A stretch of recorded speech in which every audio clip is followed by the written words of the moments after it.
Abbiamo comprato questa collina negli anni, inizio anni 90, però tutta la zolla di terra è stata conservata, nel senso che non è stato né concimato né devastato nulla, sono stati fatti vigneti nuovi perché quelli che c'erano ormai erano arrivati ad una vecchiaia dove non si poteva più recuperarli.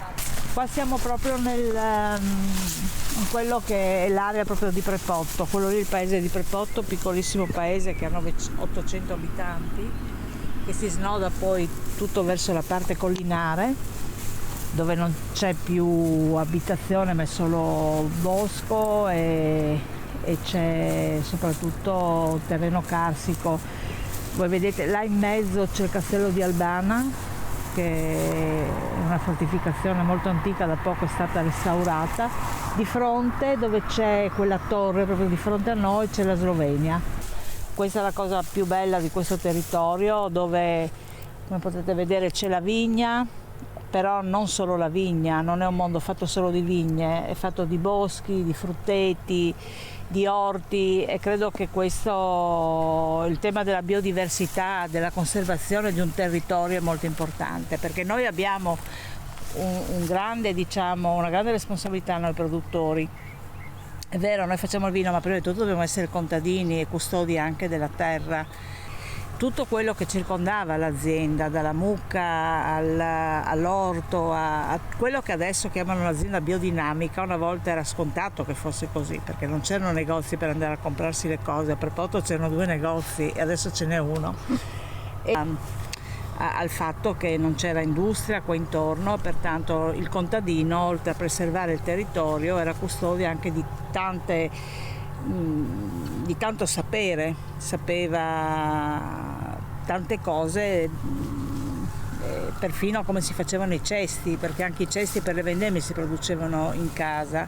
La nonna di mio marito faceva gli staffetti, non so se sapete cosa sono, no, sono delle pantofole in velluto che vengono fatte con una suola ricavata dai copertoni delle biciclette una volta usati.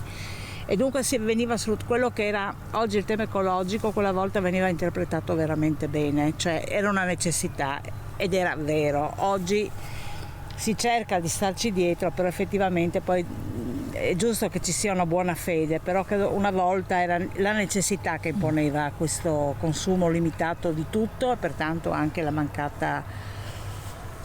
mancato consumismo e la fruizione anche della terra e del mondo in un modo sbagliato.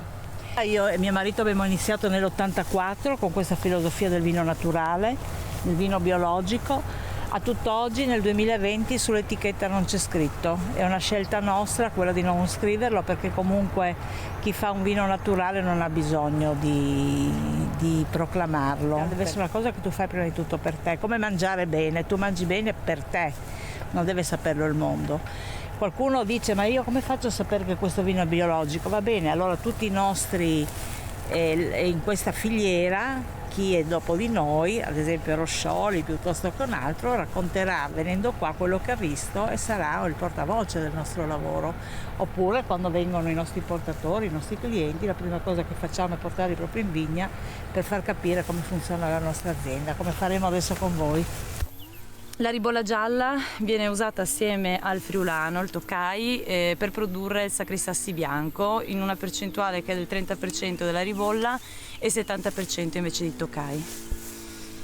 Poi più avanti, se volete, non so se si riesce a vedere, perché ormai la vegetazione, essendoci stato un mese di pioggia, è molto rigogliosa.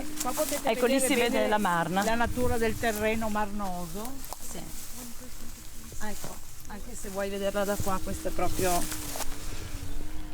non se riesco a prenderla, questa è la marna, quindi è un'arenaria, è una terra che ha origine da massi molto più grandi e poi nel anche tempo con il caldo, il freddo, gli agenti climatici gradualmente si distrugge e si riduce in scaglie. Questa qua è la marna. È ottima perché comunque ha un ottimo potere drenante, perciò non ci si va a rischiare di avere ristagni idrici che soprattutto in una zona come il Friuli è importante non avere, e in più trattiene molto bene il calore, l'hai sentito anche tenendola tra le mani. La dimostrazione anche per il tipo di varietà che coltiviamo, la ribolla, il toccai, lo schiopettino, il refosco. Poi il Pinot Nero per divertirci, perché è un fuoriclasse, è come saper guidare la 500 quando eravamo giovani noi, per dire se sai guidare la 500 sai guidare tutto, no? Bisogna fare la doppietta. E dunque diciamo il Pinot Nero come biglietto da visita internazionale.